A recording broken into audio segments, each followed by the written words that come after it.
Indian premiere league, जिसे हम IPL भी बोलते हैं, ये सिर्फ एक क्रिकेट टूर्नामेंट ही नहीं है बल्कि बन चुका है दुनिया का सबसे बड़ा क्रिकेट लीग और उससे भी बड़ा एक multi billion dollar business empire. IPL के टूर्नामेंट के अंदर फ्रेंचाइजीज करोड़ों के अंदर पैसा कमाती हैं। अगर मैं आपको लेटेस्ट नंबर्स बताऊं तो चेन्नई सुपर किंग्स और मुंबई इंडियंस की जो टीम वैल्यूएशन है वो 10,000 करोड़ से भी ज्यादा है। और ये तो कुछ भी नहीं, पर गेम व्यूअरशिप के बेसिस पे आईपीएल बन चुका है दुनिया का second largest sports league. IPL के ऊपर सिर्फ एनएफएल है जिसको नेशनल फुटबॉल लीग बोला जाता है और फुटबॉल का क्रेज पूरी दुनिया के अंदर बहुत ज्यादा है। उसके बावजूद पर गेम की जो व्यूअरशिप है वो आईपीएल के अंदर सेकंड लार्जेस्ट होती है पूरी दुनिया के अंदर। ये एक ऐसा बिजनेस मॉडल है जहां पे एक टीम को खरीदने का खर्चा 7,000 करोड़ आता है पर टूर्नामेंट को जीतने वाली टीम को सिर्फ 20 करोड़ रुपए का इनाम मिलता है। तो कैसे इन टीम्स के ओनर्स प्रॉफिट बनाते हैं इस बिजनेस के अंदर, कितना पैसा बीसीसीआई कमाता है पूरे आईपीएल को होस्ट करने पे, आइए समझते हैं इसको डिटेल में आज की इस वीडियो के अंदर। 13 सितंबर 2007 को आईपीएल की शुरुआत हुई। याद करिए, ये वही टाइम है जब इंडियन क्रिकेट टीम ने T20 का पहला वर्ल्ड कप जीता था। ये आईपीएल की शुरुआत करने का सही टाइम था। आईपीएल का पहला सीजन अप्रैल 2008 के अंदर खेला गया। 18 अप्रैल 2008 इस तारीख को आईपीएल का पहला inaugural match royal Challengers Bangalore और कोलकाता नाइट राइडर्स के बीच में खेला गया था। आप सब जानते हैं क्रिकेट का क्रेज इंडिया के अंदर शुरुआत से ही था और आईपीएल ऐसा प्लेटफॉर्म बना जहां पे पैसा, ग्लैमर और स्पोर्ट्स तीनों को एक प्लेटफॉर्म के ऊपर लाया गया और आज के टाइम पे आईपीएल बन चुका है एक मल्टी बिलियन डॉलर बिजनेस। आइए समझते हैं आईपीएल का बिजनेस मॉडल कैसे काम करता है। आईपीएल बिजनेस मॉडल के अंदर मेजर 3 कंपोनेंट्स आते हैं। सबसे बड़ा और सबसे पहला ब्रॉडकास्टिंग राइट, यानी कि कौन से चैनल को राइट दिया जाएगा आईपीएल के मैचेस को अपने टीवी पे ब्रॉडकास्ट करने का। दूसरे नंबर पे आता है टाइटल स्पॉन्सर, ऑफिशियल स्पॉन्सर और टीम स्पॉन्सर। और जो तीसरा रेवेन्यू स्ट्रीम है वो आईपीएल टीम से आता है। तो सबसे पहले समझते हैं ब्रॉडकास्टिंग रेवेन्यू कहां से आता है, कितना आता है और इसको किस तरीके से स्प्लिट किया जाता है बीसीसीआई और आईपीएल टीम्स के बीच में। तो 2007 के अंदर पहली बार ब्रॉडकास्टिंग राइट्स को ऑक्शन किया जाता है। 8,200 करोड़ की बोली पे सोनी अगले 10 साल के लिए आईपीएल के ब्रॉडकास्टिंग राइट्स को खरीदता है। और दूसरी बार 2017 के अंदर ऑक्शन होता है जहां पे स्टार स्पोर्ट्स अगले 5 साल के लिए आईपीएल के ब्रॉडकास्टिंग राइट्स खरीदता है 16,347 करोड़ के अंदर। और ये बनता है एक सिग्निफिकेंट राइज आईपीएल की ब्रॉडकास्टिंग रेवेन्यू के अंदर, क्योंकि इसके बाद पर ईयर का जो एवरेज रेवेन्यू है वो 1635 करोड़ बन जाता है, जो कि पहले 820 करोड़ हुआ करता था। मतलब 100% से भी ज्यादा इंक्रीज ब्रॉडकास्टिंग राइट्स के अंदर। आप समझ रहे हैं कितना ज्यादा क्रेज बढ़ने लगा इन सालों के अंदर। और बीसीसीआई को ऐसा लगने लगा कि ब्रॉडकास्टिंग राइट्स 10 साल के लिए नहीं देने चाहिए, इसलिए उन्होंने 2017 के बाद 5-5 साल के अंदर ब्रॉडकास्टिंग राइट्स को बेचना स्टार्ट कर दिया। और अगला ऑक्शन होता है 2023 के अंदर जहां पे डिज्नी स्टार और वायाकॉम 18 को ब्रॉडकास्टिंग और डिजिटल राइट्स दिए जाते हैं। और इस बार का जो रेवेन्यू बनता है वो अप्रॉक्स 48,400 करोड़ बनता है। बट क्योंकि 2023 के अंदर ओटीटी प्लेटफॉर्म्स का काफी ज्यादा ट्रेंड बन चुका था और जो व्यूअरशिप है वो टीवी से ओटीटी प्लेटफॉर्म्स के ऊपर काफी ज्यादा शिफ्ट होनी स्टार्ट हो गई थी, इस वजह से जो राइट्स हैं उसको डिजिटल और टीवी राइट्स दो अलग अलग स्प्लिट के अंदर दिया गया। तो वायाकॉम 18 को मिले इसके डिजिटल राइट्स, जो कि जियो की एक सब्सिडरी कंपनी है और आप सब जानते हैं कि जियो सिनेमा पे आईपीएल फ्री के अंदर स्ट्रीम किया गया। और डिज्नी स्टार स्पोर्ट्स को मिले इसके टीवी पे ब्रॉडकास्ट करने के राइट। और 2024 की लेटेस्ट न्यूज के हिसाब से वायाकॉम 18 और डिज्नी हॉटस्टार का मर्जर हो चुका है, जिसकी वजह से ये सिंगल प्लेटफॉर्म बन चुका है जिसके पास डिजिटल राइट्स भी हैं और टीवी राइट्स भी हैं। पर मैच की जो ब्रॉडकास्टिंग फीस है वो 118 करोड़ हो गई। अब ये जो ब्रॉडकास्टिंग राइट से रेवेन्यू आता है इसको बीसीसीआई और आईपीएल की जो फ्रेंचाइजी टीम्स होती हैं उसके अंदर स्प्लिट कर दिया जाता है।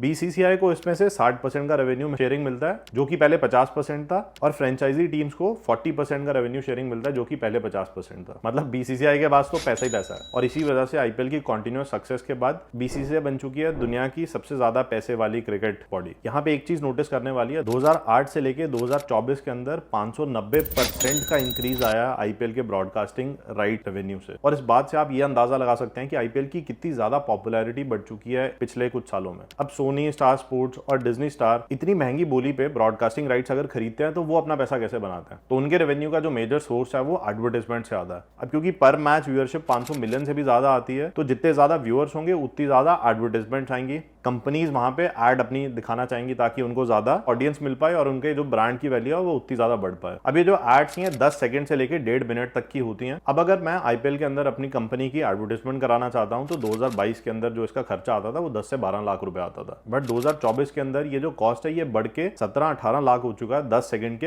एक एड के लिए। और एक जो एवरेज एड आता है वो मिनिमम 1 मिनट का आता है। तो आप समझ सकते हैं कि कितनी ज्यादा एड्स और कितना बड़ा एड रेवेन्यू है ब्रॉडकास्टिंग कंपनीज के लिए जो वो एडवर्टाइजर एडवर्टाइजर से लेते हैं ताकि वो उनकी एड्स व्यूअर्स को दिखा पाएं। ब्रॉडकास्टिंग कंपनीज के लिए यही सबसे बड़ा रेवेन्यू सोर्स बनता है, जिससे वो अपना पैसा भी रिकवर कर लेते हैं और इससे प्रॉफिट भी कमा लेते हैं। चलिए, ब्रॉडकास्टिंग राइट्स की बात तो हो गई, अब बात करते हैं टाइटल स्पॉन्सर और ऑफिशियल स्पॉन्सर से आने वाले रेवेन्यू की। सबसे पहले बात करते हैं आईपीएल के टाइटल स्पॉन्सर की। तो 2008 के अंदर पहली बार डीएलएफ बना आईपीएल का टाइटल स्पॉन्सर, और ये डील 5 साल के लिए 200 करोड़ के अंदर हुई थी। मतलब पर ईयर का जो इसका एवरेज कॉस्ट आता है वो 40 करोड़ रुपए आता है। और इसके बाद पेप्सी ने आईपीएल की टाइटल स्पॉन्सरशिप ली 3 साल के लिए 2013 से 2015 में, और इसका कॉस्ट लगभग 400 करोड़ था। 2018 से 2019 के अंदर वीवो, जो कि एक चाइनीज कंपनी है, वो आईपीएल की टाइटल स्पॉन्सरशिप लेती है 440 करोड़ के अंदर, मतलब एक साल का 220 करोड़ रुपए। ये एक सिग्निफिकेंट राइज था आईपीएल की टाइटल स्पॉन्सरशिप के अंदर। 2020 के अंदर ड्रीम 11, जो कि एक ऑनलाइन बेटिंग कंपनी है, वो आईपीएल की टाइटल स्पॉन्सरशिप लेती है 220 करोड़ के अंदर। 2021 के अंदर वीवो फिर से वापसी करता है, 440 करोड़ रुपए देता है, बट इस बार 2 साल नहीं बल्कि 1 साल का 440 करोड़ लिया जाता है वीवो से उसको टाइटल स्पॉन्सरशिप देने के लिए। आप देख रहे हैं ये चाइनीज कंपनी कितना ज्यादा पैसा फेंकती है आईपीएल जैसे टूर्नामेंट के अंदर अपनी ब्रांड वैल्यू को बढ़ाने के लिए। और 2022-23 के अंदर टाटा ग्रुप एक्वायर करता है आईपीएल की टाइटल स्पॉन्सरशिप 335 करोड़ में, और इसको 2024 के अंदर अगले 3 साल के लिए फिर से एक्सटेंड कर दिया जाता है सेम टर्म्स पे। अब जो स्पॉन्सरशिप से पैसा आता है इसका 50% सीधे सीधे बीसीसीआई की जेब में जाता है, 45% जाता है आईपीएल फ्रेंचाइजी टीम्स के पास, और 5% रखा जाता है विनिंग प्राइजेस और बाकी मिसलेनियस कॉस्ट के लिए।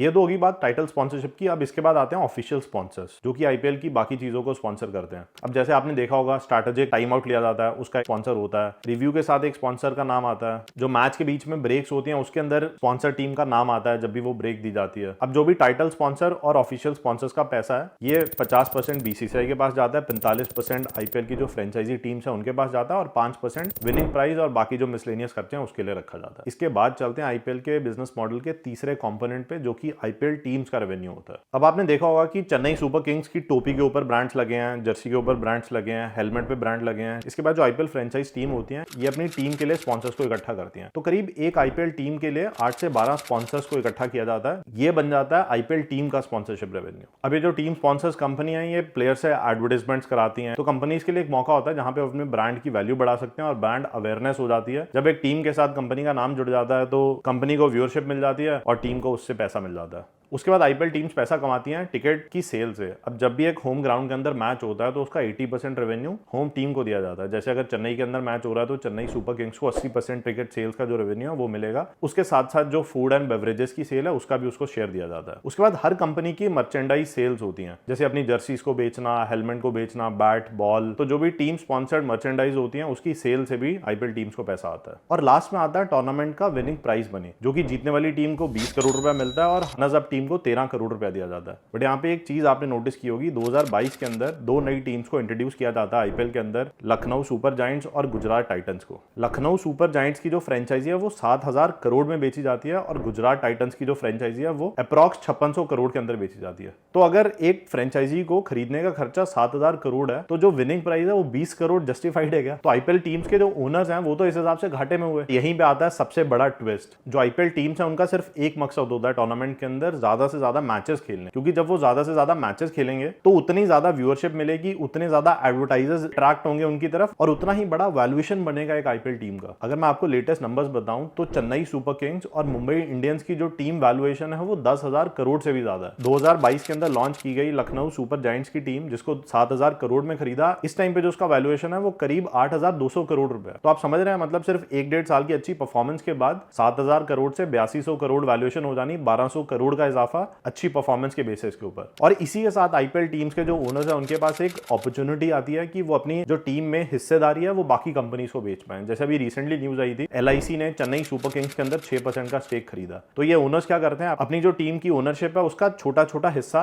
बाहर मार्केट के अंदर बेच सकते हैं करंट वैल्यूएशन के ऊपर। इसको और सिंपल करने के लिए समझाऊं तो 2008 के अंदर जब मुंबई इंडियंस बनी थी तो मुंबई इंडियंस की जो वैल्यूएशन थी वो करीब 500 करोड़ थी, और 2024 के अंदर मुंबई इंडियंस की जो वैल्यूएशन है वो 10,000 करोड़ से भी ज्यादा है। इसका अप्रॉक्स फिगर जो बताया जाता है वो 12,000 करोड़ है। 2008 से लेकर 2022 के अंदर कितना ज्यादा इंक्रीज आया वैल्यूएशन के अंदर मुंबई इंडियंस और बाकी आईपीएल टीम्स के अंदर। इसी वजह से शाहरुख खान चाहे कोलकाता नाइट राइडर्स के ओनर हैं, बट उनका एक ही मकसद है कि ज्यादा से ज्यादा मैच खेले जाएं, ज्यादा से ज्यादा टूर्नामेंट जीते जाएं, ताकि ओवरऑल टीम की जो वैल्यूएशन है उसको बढ़ाया जा सके। और ये बनता है major source of revenue for IPL teams. और इसी के साथ कंप्लीट होता है अपना आईपीएल बिजनेस मॉडल। अगर आपके फिर भी कुछ डाउट्स रह गए हो आप नीचे कमेंट सेक्शन के अंदर कमेंट कर सकते हैं। अगर इस वीडियो से आपको वैल्यू मिली हो, वीडियो पसंद आई हो तो इस वीडियो को लाइक कर दो, और अगर आप चैनल पे नए हैं तो ऐसी और सारी वीडियोस के लिए चैनल को सब्सक्राइब कर लो। 2025 के आईपीएल का ऑक्शन ऑलमोस्ट कंप्लीट हो चुका है। अगर आप भी मेरी तरह 2025 के आईपीएल के लिए बहुत ज्यादा एक्साइटेड हैं तो नीचे कमेंट करके बताओ। जल्द मिलते हैं अगली वीडियो के अंदर। Thank you so much for watching. Bye bye.